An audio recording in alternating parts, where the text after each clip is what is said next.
dans les infrastructures, dans l'offre et dans l'intelligence qui circule dans le secteur. Et aujourd'hui, lorsque vous allez dans un hôpital en général, la première chose qui vous frappe, c'est l'insalubrité. On a l'insalubrité jusqu'à l'hôpital. Et si vous en êtes à ce niveau-là, vous posez la question de savoir où va l'argent. Ça veut dire que l'argent ne va pas là où il devait aller. Il ne va pas dans les infrastructures et dans les équipements, dans le système et dans les soins de santé. Et c'est pour ça que très malheureusement, en grande partie, les gens qui ont un peu de moyens, ils vont à l'extérieur pour aller se faire soigner. Vous savez ce qui était passé? C'est qu'à l'époque, nous allions en Europe. Quand vous aviez un peu d'argent, vous alliez en Europe faire soigner. Et puis à un moment donné, c'est devenu cher. Les gens ont commencé à aller en Afrique du Sud. Mais même les Africains du Sud qui ne nous ont pas compris. Et puis les gens ont commencé à aller en Inde. Les Indiens, eux, ont compris. Ils ont dit, vous êtes une bande d'idiots. Attendez, vous allez voir ce que nous allons faire. Ils sont venus s'installer ici pour nous donner ce que nous allions chercher chez eux en ayant payé un billet d'avion, aller s'installer à l'hôtel et payer les soins. Et donc eux, ils ont compris ce que nous n'avons pas compris. Ils sont représente un grand marché pour eux. Mais bien sûr, aussi simple que ça, c'est ce que j'essayais de dire. En fait, ils ont compris qu'ici il y avait de l'argent et donc ils sont venus s'installer pour être en mesure de le prendre. Et ça, au vu et au su de tout le monde. Et c'est pour ça que je dis, l'espérance de vie qui est aujourd'hui inférieure à 60 ans, alors que la retraite est à 65 ans, est une insulte globale à notre intelligence collective. Ça devrait nous interroger. C'est pour ça que je dis, nous ne pouvons pas continuer à investir de l'argent dans ce que nous pensons être utile si nous n'investissons pas de l'argent sur la santé. Mais investir de l'argent sur la santé, ce n'est pas dépenser de l'argent sur la santé, c'est mettre de l'argent de manière intelligente et efficace. C'est pour ça que les questions de gouvernance et les questions de corruption ne peuvent pas cohabiter avec la pratique et la malpratique au niveau de la gouvernance sanitaire. C'est pour ça que nous devons avoir aujourd'hui un système de santé qui marche, et le ministre de la Santé actuel se bat à la fois pour installer un système de santé qui marche, mais également un système financier qui marche, qui est celui de la couverture santé universelle. Mais ça, il faut expliquer aux Congolais que finalement, il s'agit de notre capacité à partager l'espace santé. Je vais vous expliquer de quoi il s'agit. Lorsqu'il y a eu Covid-19 ici, et les riches et les pauvres, nous étions logés à la même enseigne. Ça sous-entend qu'en fait, quand il y a une épidémie, il faut savoir qu'il n'y a pas de riches, il n'y a pas de pauvres. Donc il est important pour nous de nous rendre compte qu'un hôpital est un hôpital, c'est un espace de soins, il doit être au standard, qu'il soit destiné aux gens d'en bas, aux gens du milieu ou aux gens d'en haut. Et donc lorsque une crise arrive, elle nous touche tous de la même manière. Et je pense qu'il est important que nous tirions les leçons de ce qui s'est passé pendant Covid-19. Al-Kitenge, est-ce qu'il vous arrive un peu d'interroger, de jeter un regard critique dans le processus d'élaboration du budget, lorsque vous regardez le budget national et vous regardez les défis, notamment les défis de la santé, est-ce que vous y trouvez de la cohérence? Il y a deux problèmes chez nous. C'est ce qu'on appelle le budget des moyens ou le budget programme. Le budget programme, c'est celui qui détermine, vous mettez de l'argent pour un objet bien particulier, vous allez le dépenser ainsi. Et c'est ce qui détermine que les gens soient disciplinés dans la dépense de l'État. Vous dépensez de l'argent pour ce que vous avez prévu que vous alliez faire. Très malheureusement chez nous, le budget est exécuté en fonction des influences des individus. Et c'est pour ça qu'aujourd'hui, il y a une très grosse frustration. Nous avons des choses simples comme le premier intrant de la santé, ça se trouve être la nourriture. Nous dépensons 2,5 milliards de dollars pour importer de la nourriture que nous pouvons produire ici. Et nous le savons, nous le disons de manière régulière, on ne change rien. Il y a donc un très sérieux problème de discipline d'exécution. Mais deuxième chose... Est-ce que ce n'est pas lié justement à la vision au niveau du ministère de l'Agriculture? Non, c'est lié à la discipline d'exécution. On dit et on le fait. Parce que quand vous lisez les choses que l'on dit, elles ont un air sensé. Mais lorsque vous regardez le fait que nous échouons de manière cyclique, vous posez la question. Maintenant, je voudrais revenir sur l'importance d'un budget. Un budget, il reflète ce que les gens désirent faire. Le drame de ce pays, c'est que nous n'avons pas encore déterminé ce que nous voulons être et où nous voulons aller. Je vais donner un exemple élémentaire. Aujourd'hui, nous avons le système d'enseignement universitaire que nous avons, que l'on appelle LMD. Mais en parallèle, nous n'avons aucune capacité d'organisation de ce qu'on appelle les stages en entreprise pour être en mesure de faire de l'immersion, pour être en mesure de permettre aux étudiants d'apprendre et de pratiquer, qui est en fait la base du LMD. On dit des choses, mais quand on les fait autrement que ce qu'on a dit. notre capacité à mettre la discipline à l'exécution pose un véritable problème. On dit qu'on désire créer des millionnaires dans notre pays. Mais tout le monde se bat contre le chef de l'État qui voudrait justement mettre en place des dispositifs pour que le marché se passe chez nous. Regardez la bataille qui est contre Jules Alinguet aujourd'hui. En fait, nous sommes dans le pays où on a tué politiquement un ministre de l'économie qui a réussi à réduire les prix des billets d'avion, qui a réussi à démontrer la mafia qu'il y avait dans l'importation des biens surgelés, vous vous souvenez? Oui. Mais on l'a exécuté politiquement. Une communauté d'affaires l'a exécuté en se procurant les services de nos propres députés. Et c'est aussi dramatique que ça, c'est ce que je disais. C'est aussi dramatique que ça. Et aujourd'hui, l'assassinat est adressé vers Jules Alinguet. On doit le descendre. Tout est mis en place pour le casser son mythe, le désintégrer. Mais en fait, tout ça se passe devant nous. Vous savez, je le dis dans le livre, lorsque la corruption agit, les plus grands perdants devraient passer au front pour se défendre. Nous sommes à l'heure où, aujourd'hui, les millions de Congolais devraient défendre Jules Alinguet, parce qu'en fait, Jules Alinguet ne travaille pas pour lui, il travaille pour la communauté. Quand il y a un peu plus d'argent dans notre caisse, ça sert à l'État et ça sert aux citoyens. Parlant d'un peu plus d'argent dans notre caisse, je voudrais juste vous dire que notre budget, qui est aux alentours de 16 milliards de dollars, est un très petit budget pour 100 millions de personnes. Si vous désirez avoir la même pauvreté que l'Angola, il nous faut 7 à 8 fois plus de budget que ce que nous avons aujourd'hui. Juste pour vous donner une illustration. Et l'Angola, Dieu seul sait que c'est un pays pauvre, mais il est un peu moins pauvre que nous. Et quand je parle de la pauvreté, je parle de ce qu'on appelle le PIB par tête d'habitant, ça veut dire la quantité de travail que nous réalisons, mais également je parle du budget par tête d'habitant. Il nous faut 6 à 7 fois plus d'argent qu'aujourd'hui pour avoir le même niveau de pauvreté que l'Angola. Je parle de pauvreté que l'Angola. Et donc, juste pour vous dire qu'en fait, nous devons faire tout ce qui est nécessaire pour à la fois améliorer la qualité de la dépense, mais surtout améliorer notre quantité de travail pour être en mesure de générer un peu plus de richesse. Nous sommes un pays très pauvre et il faut qu'on se le dise très ouvertement, qu'on ne se trompe pas avec les 4x4 qui circulent sur nos voies, qu'on regarde également les 207. Les bâtiments, qui... C'est une tromperie de manière tout à fait volontaire qu'il faut être en mesure d'écarter. La réalité, si vous désirez comprendre le niveau de pauvreté que nous avons, regardez le temps que nous dépensons pour faire 100 km. Et c'est ça le problème. Et je crois qu'un pays qui veut être moderne doit d'abord être organisé et doit avoir la discipline et les règles. La discipline et les règles, et la discipline et les règles sont censées sortir justement d'un autre secteur, la justice. Est-ce que la justice est capable justement de consolider la discipline et les règles dans notre pays? Je vais vous parler de la justice. Aujourd'hui, chez nous, deux grands acteurs, c'est les magistrats, mais également les avocats. Figurez-vous que c'est deux métiers très prestigieux, très malheureusement pratiqués par des gens qui ont normalisé la corruption. Et aujourd'hui, si on parle des magistrats corrompus, c'est parce qu'il y a des avocats corrupteurs.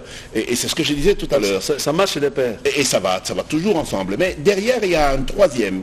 C'est le bénéficiaire de la justice. Celui qui donne de l'argent à l'avocat pour qu'il aille corrompre. Et aujourd'hui, c'est tout ça la grosse difficulté. Si nous ne sommes pas vigilants, si de manière globale, nous ne faisons pas un effort pour avoir un observatoire actif pour être en mesure de dénoncer tous les actes. Parce que tout ça, quand ça se passe, certaines personnes voient et en détiennent des preuves. Mais si nous pourrions être en mesure de ne plus tolérer ce genre de choses, être en mesure de pouvoir généralement décrier ce genre de choses, nous allons progressivement progresser vers un état de justice clair, normal, qui permette d'avoir une nation. Mais on a tendance de prendre le président au mot sur les propos qu'il a prononcés autour de la justice. C'est comme si qu'on n'évoque pas cette question, qu'on n'en parle pas, mais vous avez dit qu'il faut que les pauvres se mobilisent. Est-ce que les pauvres sont conscients de leur pauvreté? C'est ça l'infantilisation du peuple congolais. On pense que tout ça c'est une question de Félix Antoine Tshisekedi parce qu'il est simplement président. Il est président et il partira, un autre président arrivera. Non, il ne s'agit pas de lui, il ne s'agit pas de qui que ce soit. Et de bonne foi, il dit il est important et il met le doigt sur la question. Il est important qu'on règle ces questions de justice. Vous savez, ces magistrats à tous les rangs, ce sont nos frères et sœurs, ils reviennent à la maison le soir, ils ont une femme, ils ont des enfants. Si nous ne sommes pas capables de les influencer, ils seront là où ce que nous sommes en bas. Ça veut dire qu'ils sont pourris au-dessus, ça veut dire que simplement la société est pourrie. Il est important qu'on soit en mesure de crever l'abcès et qu'on soit en mesure de vider l'abcès. Et pour vider l'abcès, il faut qu'on se parle ouvertement. Et encore une fois, je disais, n'espérez pas que les gens qui bénéficient de la corruption la combattent. ceux qui combattront la corruption sont ceux qui en sont les grands perdants. Et donc la masse, les intellectuels et les non-intellectuels, les gens qui perdent, ceux qui, quand ils vont en justice, perdent parce qu'ils se battent contre quelqu'un qui a beaucoup d'argent. Si nous étions nombreux à nous rendre compte que le jour où on abuse de toi, nous devrions être en mesure de te défendre, la justice changerait. Et un ancien ministre de la Justice a dit, pour un magistrat congolais, c'est la règle des 3 V, la voiture, la veste... Tambou Mamba, oui. Il était ministre en fonction, oui. C'est exact, je me souviens, c'est un avocat, vous vous souvenez. C'est cela. D'accord. Mais alors, comment avancer dès lors que les pauvres considèrent que c'est la politique qui est à la base de la corruption? Comment sanctionner le politique? Mais d'abord, c'est vrai que la politique est à la base de la corruption. Elle installe un système qui lui sert. Et il faut savoir que les gens qui sont en politique, et je disais tout à l'heure, sont nos frères, nos oncles, nos tantes, et c'est donc des gens de notre communauté. Et en plus on applaudit tous les jours. Et en plus, quand ils arrivent aux fonctions, c'est que nous les avons envoyés aux fonctions. Il est donc important que nous les purifions en famille, que nous soyons en mesure de les décrier, même quand ce sont les nôtres, lorsqu'ils posent des actes forfaitaires, ou des forfaitures, je voulais dire, et que nous soyons en mesure d'être rigoureux avec eux pour que nous soyons en mesure de protéger ce qui nous appartient à nous tous. Vous savez, ce qu'il y a de stupide là-dedans, c'est que parfois, ça arrive qu'il y ait des graves accidents simplement parce que les gens se sont mal comportés, et c'est le jour où on tue l'enfant d'un ministre ou le frère d'un député que l'on a tendance à penser que c'est un problème grave, mais ça arrive tous les jours. Et donc il est important qu'on se rende compte que ce qui arrive aux autres finira et peut arriver dans votre cas personnel, et ça peut vous toucher de manière tout à fait directe. Alors lorsqu'on parle, on évoque la question de traitement salarial au niveau du budget de l'État, on réalise que le politique ou les institutions consomment l'essentiel du budget national et trop peu d'argent pour l'investissement. D'abord, il y a un gros mensonge que l'on a tendance à mettre sur la place publique, et les gens ne le savent pas, plus de 50% de notre budget, ce sont les fonctionnaires. Le seul problème, c'est que les fonctionnaires sont nombreux. Ça veut dire qu'en fait, même s'ils consomment 50 ou 60%, lorsqu'on remet sur le nombre de personnes, c'est peu. Ça remet en question ce que je disais tout à l'heure. Il nous faut un grand budget pour qu'on soit en mesure de donner de manière équitable de l'argent à tout le monde. Qu'à cela ne tienne, il y a ce qu'on appelle les notions de tension salariale. Entre quelqu'un qui est au bas de l'échelle et celui qui est au top de l'échelle, il doit y avoir une tension. Chez nous, malheureusement, la tension peut aller à 100, elle peut aller à 200, elle peut aller à 300, ce qui est complètement anormal. C'est-à-dire, au-delà de la question de l'inéquité de la répartition, il y a la question de la valeur réelle de notre budget. Et il est important qu'un jour, quelqu'un prenne la peine de montrer les différentes simulations. Si on mettait notre plus petit employé de l'État à 400 $, quel sera le budget ? Et quand on se rendra compte que nous n'avons pas cet argent, peut-être que le discours peut être différent. Mais ça n'excuse pas le fait que certaines personnes soient dans le même contexte super mieux payées que tous les autres et de manière tout à fait inacceptable. Et le député généralement prêté à ces oui, bien sûr, parce qu'en plus, ce qui est payé aux députés n'est pas officiellement ce qu'on dit qu'on lui paye. Mais comme les députés sont nos frères et sœurs, donc les gens finissent par savoir à la maison que monsieur ramène 21 000 $ et aujourd'hui on parle de 33 000 $ bientôt. Mais en fait, ce que je voudrais dire, c'est qu'un pays normal doit avoir ce qu'on appelle une politique salariale. Vous savez, en ce qui concerne les fonctionnaires de l'État, il y a des gens dont le salaire est de 500 $, ils ont un train de vie de 20 000 $ par mois. Simplement parce qu'ils ont des primes, mais également ils ont des prébendes qu'ils utilisent. Parce encore que des primes ne sont pas pour tous les ministères. C'est ce que je dis. Il y a des gens qui ont des primes, mais il y a également des gens qui détournent de l'argent à longueur de journée parce qu'ils ont maîtrisé leur poste, ils en ont fait une entreprise personnelle. Et donc l'un dans l'autre, il y a un travail à faire. Il y a une grosse conversation nationale à avoir pour déterminer quel pays nous voulons avoir pour que nous soyons en mesure de le léguer à nos enfants avec justice. Et parlant de léguer à nos enfants, j'ai moi-même une grosse bataille contre l'hymne national. C'est chanter au présent, sauf là où nous prenons des engagements, et ça c'est au futur. Comment voulez-vous léguer un pays que vous allez construire après? Et là-dessus, j'en appelle à un sens de responsabilité. Il ne faut pas parler, il faut agir. Les bonnes théories, c'est bien, l'action, c'est mieux. Et lorsqu'on est à un pays, qu'on a des mots comme la corruption qui est une véritable gangrène, il faut agir dessus.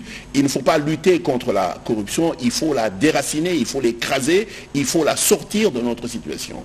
Et je pense simplement que lorsque nous en faisons la bataille nationale, même la guerre que nous avons à l'Est, va s'arrêter. Parce que, comme vous le savez très bien, on accuse certains de nos généraux d'enrichissement inacceptable, de jouer le jeu de la corruption avec les ennemis, de pouvoir s'adonner à de la pratique frauduleuse dans le secteur minier. Et j'ai entendu le président de l'Assemblée nationale sortant qui disait vous, nos frères de l'Est, qui êtes dans les mines et dans la rébellion, sortez de là. En fait, tout le monde sait qu'il y a dans l'ambiance générale beaucoup d'actes illégaux, frauduleux et corruptifs. Et très malheureusement, nous sommes un peu hypocrites avec nous-mêmes, et tant que s'il en est ainsi, il sera très difficile pour nous d'engager un virage et un changement radical. Et donc, la corruption est bien installée au niveau de la fonction publique. Mais vous le savez très bien, il y a des gens qui n'auraient jamais pu rester à la fonction publique s'ils vivaient avec leurs revenus officiels. S'ils y sont et qu'ils continuent à y rester et qu'ils ont un train de vie qui ne correspond pas à ce qu'ils gagnent, c'est qu'ils volent de l'argent quelque part. Et très malheureusement, je le disais tout à l'heure, tout le monde le sait, le ministère des Finances est pointé du doigt, le ministère du Budget est pointé du doigt. Et une des choses que l'on a évoquées il n'y a pas très longtemps, c'est que quand on va regarder la liste des gens qui bénéficient des frais de sortie pour aller se faire soigner à l'étranger, la plupart se retrouvaient entre le ministère du Budget et celui des Finances, et on s'est même rendu compte qu'ils ne sortaient même pas. Ça veut dire qu'ils prenaient de l'argent et ils le consommaient. Ça veut dire qu'en fait chacun dans sa fonction abuse de l'État et s'arroge des moyens qui sont les siens. On a vu la bataille entre Jules Alingueté, le ministre de l'enseignement primaire et secondaire, et pas qu'une fois, plusieurs fois. Ça sous-entend qu'en fait, dès qu'il y a un minimum de liberté, les gens en position de pouvoir ont tendance à abuser, à mettre la main dans le sac. Je voudrais juste vous rappeler qu'en Afrique du Sud, il y a la semaine dernière, quelqu'un qui était au Parlement avec un poste de responsabilité qui a été poussé à la démission. Et vous savez pour combien d'argent? 100 000 $. Mais 100 000 $ chez nous, c'est pour jouer, ça. Quand on vole ici chez nous, c'est 50 millions de dollars, 100 millions de $, et nous sommes un pays pauvre, il y a quelque chose qui ne marche pas. Il est important qu'on se regarde clairement dans les yeux et qu'on nous exorcise. C'est très important. Et justement, exorciser, vous proposez une thérapeutique, la modernisation de l'État. Oui, je propose trois piliers. Le premier pilier, c'est la modernisation de l'État. Une grande partie des choses qui arrivent simplement parce que nous devons avoir affaire à des individus face à face. Si la plupart des services publics étaient digitalisés, on n'aurait jamais eu à avoir en face de nous quelqu'un, on aurait pu faire des services publics, les avoir et payer en ligne sans aucun problème. Ça réduirait fondamentalement le contact humain. Vous savez, quand vous devez voir quelqu'un, il met votre dossier sous le siège, il vous attend jusqu'à ce que vous allez arriver pour qu'il s'impose à vous et qu'il vous soutire de l'argent. Un État archaïque est un État où il y a beaucoup de risques de corruption. Et là-dessus, j'ai développé 2 autres outils que je propose dans le livre. Je dis que l'État inscrive à son budget 1% du budget pour être en mesure de digitaliser et moderniser l'État à tous les niveaux. Quand je parle de l'État, je parle du gouvernement central, je parle des provinces, je parle des entités territoriales décentralisées. Il faut digitaliser jusqu'au dernier citoyen. Il existe le ministère du numérique. Oui, encore une fois, je dis, si dans le budget on prévoit de l'argent et que cet argent est effectivement affecté à cela, vous allez vous rendre compte que nous allons avoir les résultats qu'il faut. Aujourd'hui, la grande partie des services publics se termine au niveau du boulevard du 30 juin. Dès qu'on dépasse de l'autre côté, c'est un autre pays. Mais ça veut dire qu'en fait, les services publics, ils sont à la Gombe, un point full stop. Si vous désirez avoir votre passeport, il faut aller à la Gombe. Si vous habitez Massina, vous devez avoir votre passeport, vous devez aller à la Gombe. Si vous êtes à Tchimboulou, dans le Kasaï, et vous désirez avoir votre passeport, vous devez venir jusqu'ici pour avoir votre passeport. Il y a quelque chose qui ne marche pas. Ça veut dire qu'en fait, l'État n'existe que pour la Gombe, ça n'a aucun sens. Mais la seule raison pour laquelle c'est fait ainsi, c'est parce que quand vous arrivez au ministère des Affaires étrangères, pour avoir votre passeport, le passeport qui est censé être obtenu à 90 $, vous finissez par payer 250, parce qu'il y a des individus qui s'interposent, qui font en sorte que si vous ne leur donnez pas de l'argent, vous n'aurez pas accès aux services publics. C'est aussi simple que ça.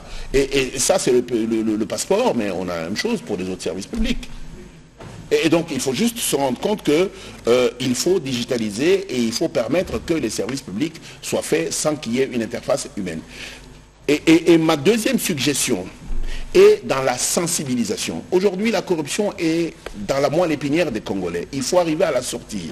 Et donc, il faut investir de l'argent pour faire ce qu'on aurait pu appeler autrement le changement de mentalité, la conversion de mentalité. Il est important qu'on construise les citoyens. Nous avons aujourd'hui des citoyens mal formés. Nous avons des citoyens qui finissent par penser que quand ils arrivent aux fonctions, c'est leur tour. Mais si ce n'est pas eux, leur famille le leur disent. Et donc, si nous ne mettons pas de l'argent pour que nous formions les citoyens de demain et nous corrigeons ceux d'aujourd'hui, que nous mettions des observatoires pour nous assurer que personne ne touche à ce qui nous appartient à nous tous, ça va être très compliqué. Et ma proposition est que nous ayons 1% du budget consacré à cette question. Correction, anticipation et préparation des citoyens. Alors vous mettez beaucoup l'accent sur la mentalité, la culture du Congolais.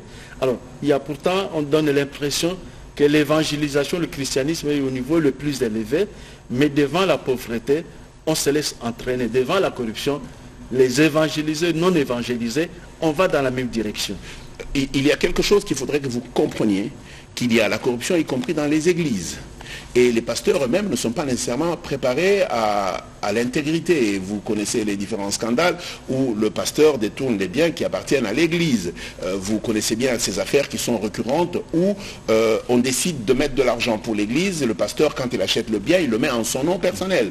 Et tout ça... Déjà, les statuts de l'église, entre guillemets, donne pratiquement la propriété de l'entité à l'individu. De telle sorte qu'à sa mort, c'est son fils ou sa fille qui prend la relève. Et c'est toutes ces choses qu'il faut être en mesure de décider de regarder avec courage.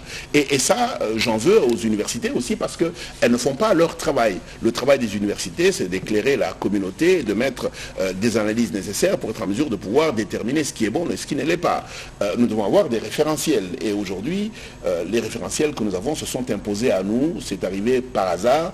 Et nous avons ce que nous avons aujourd'hui. Et j'insiste sur le fait que ce que nous avons dans l'église est le reflet de ce que nous avons dans les familles. Parce qu'il faut quand même savoir que les gens qui vont à l'église viennent des familles. Et donc, si nous n'avons pas corrigé les problèmes à la base, il sera très difficile d'avoir des bonnes églises, il sera très difficile d'avoir des bonnes écoles, il sera très difficile d'avoir une bonne armée, il sera très difficile d'avoir une bonne police. Et quand je parle de référentiel, c'est parce que je pense que les gens qui vont à la police et les gens qui vont à l'armée devraient être les meilleurs d'entre nous. Et aujourd'hui, très malheureusement, on envoie à la police et à l'armée des gens qui ont échoué dans la vie de tous les jours. Et avec ça, on voudrait espérer être en mesure de pouvoir gagner la guerre. Et mon appel aujourd'hui est de dire... rendons le respect nécessaire aux gens à qui nous donnons des armes pour nous défendre. Donnons-leur les moyens de pouvoir vivre avant, pendant et après leur mission pour qu'ils soient engagés pour nous. Donnons-leur l'honneur qu'il faut. Prenons les meilleurs de nos enfants, envoyons-les à l'armée, envoyons-les à la police. C'est comme ça qu'on pourrait avoir une sécurité correcte et c'est pour ça qu'on pourrait avoir un pays qui est protégé. Alors, dernière question, parce que nous devons atterrir. Pour résoudre la question de corruption au niveau de la fonction publique, il y a des idées selon lesquelles il faudrait par exemple transformer les primes en salaire parce que les salaires de la majorité des citoyens, ces salaires-là sont insignifiants, de telle sorte que quand on va en retraite, on se retrouve avec ce qu'on gagnait pendant que l'on travaillait. Vous posez une question sérieuse, ça veut dire qu'en fait, l'arbitrage entre le court et le moyen terme. La plupart des gens, quand ils sont en fonction et qu'ils peuvent tripatouiller, non seulement avoir des primes, mais aussi détourner de l'argent, ils ont un train de vie. Mais ils oublient que quand ils iront à la retraite, très malheureusement, il n'y aura pas de prime et il n'y aura pas l'argent que l'on détournait. Et les gens pensent qu'ils peuvent faire ce qu'on appelle la protection sociale individuelle. Ça n'existe pas. La protection sociale, elle est collective. Elle est le fait de la solidarité transgénérationnelle. Et donc, la question que vous évoquez, c'est une question de ce qu'on appelle la politique salariale de l'État. Et ça, je pense que ça mérite tout un forum pour qu'on détermine dans quelle direction on va. Vous savez pourquoi je le dis? C'est parce que nous sommes dans un pays qui est passé de 4,7 milliards de dollars de budget à 12-16 milliards de dollars en quelques années. Ça sous-entend qu'en fait l'argent que nous avons aujourd'hui et que nous captons aujourd'hui, on ne le captait pas, il allait quelque part, il faut se poser la question de savoir, il prenait quelle direction. Mais en fait, je voudrais juste vous dire qu'il y en a encore beaucoup qui circulent dans toutes les directions, qui peut aller dans la bonne direction pour être en mesure de servir la caisse commune et être en mesure d'organiser les services publics. Mais encore une fois, ça, il faut avoir le courage d'en parler en toute sincérité entre nous. Ok. Depuis le début, vous n'avez parlé que d'une seule institution. Bon, un acteur, vous avez mis l'accent sur Jules Alignetti, Mais pourtant, il existe une institution, la Cour des comptes, dont on n'entend pas assez parler en termes de combat ou d'efficacité dans la lutte contre la corruption. Il n'y a pas que la Cour de compte, il y a une entité pour le changement de mentalité, il y a la PLC qui est l'agence publique de lutte contre la corruption, et il y a tous ces organes qui devraient être en mesure de pouvoir fonctionner. Et ça, c'est des organes de l'État. Mais nous devrions avoir dans la communauté, dans la cité, des observatoires de la corruption, des organes de formation contre la corruption. Ça devrait être une véritable guerre contre la corruption que nous devons être en mesure de mener pour être en mesure de pouvoir l'éradiquer. Et je le dis encore une fois, il y a une catégorie de gens que je n'ai pas évoquée, ce sont les opérateurs économiques. Vous savez, tout le monde sait que la plupart d'entreprises qui sont à la FEC ont une double comptabilité. Et tout le monde le sait. Mais tout le monde sait aussi que si aujourd'hui on leur impose de donner la vraie situation, on va les redresser sur les 10 dernières années. Parce que très malheureusement, l'État étant ce qu'il était avant, les opérateurs économiques se réfugiaient vers les deux bilans pour être en mesure de pouvoir corrompre beaucoup plus tard, pour être en mesure d'avoir la paix. Et donc à un moment donné, j'en appelle toujours à ce que j'appelle l'amnistie fiscale et financière pour être en mesure de tracer la ligne rouge et recréer un nouveau pays dans lequel tout le monde pourrait être en mesure de travailler. Ce qui est arrivé à CIMOC et à la société chinoise qui a eu des problèmes avec le redressement du contrat, si on va dans toutes les autres entreprises minières, on aura exactement la même situation à deux niveaux. Le premier, c'est la sous-évaluation, la surévaluation des investissements. La deuxième, c'est ce qu'on appelle le commerce triangulaire. Bon, Al Kitenge, voyez-vous, en super de temps, nous ne pouvons pas offrir la guerre contre la corruption. Du moins, vous l'avez amorcé à travers votre engagement, à travers votre ouvrage. Une seule émission ne suffirait pas, il faut davantage la sensibilisation. Le temps pour moi de vous remercier pour votre disponibilité, pour votre apport, votre contribution à la connaissance du phénomène corruption.